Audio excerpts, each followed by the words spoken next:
My name is Luka Tomić. I'm the writer and director of the Book of Vesna. I was born and spent most of my life in Serbia, which is what inspired a lot of the mythology in the film. I moved here a couple years ago, and I want to spread that mythology to people here through film. The core of the Book of Vesna, the book, and how differently it affects each character, each of the protagonists that come into contact with it.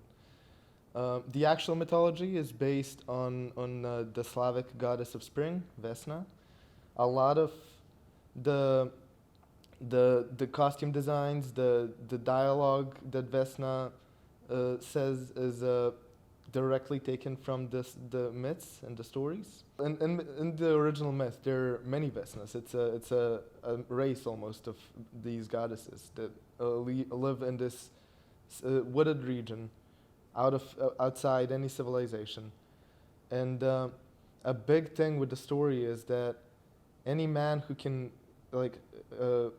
go into their area, their castle, gets to find out their fate, their purpose in life, their place in the universe.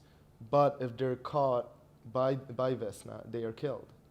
Created by the Apex Academy, the acting school, we wanted to create a film where each actor gets to play a somewhat significant part.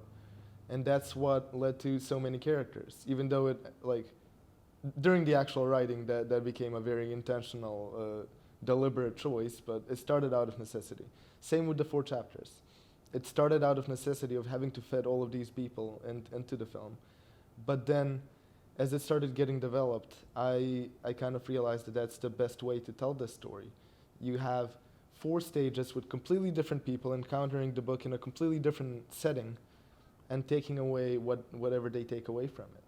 And that was a challenge, because usually you would have a protagonist and you would have their perspective affect the film. Here we had 16 protagonists, which is very chaotic and very, very hard to wrap your mind around. That's why it took a lot of planning, took a lot of thinking. But so I'm interested in seeing how different people interpret the film and what they see in it. As a film that's mainly about art interpretation and the art creation process, I want to see how differently the audience sees the film from me, the author, and from everyone who was involved in it at any stage.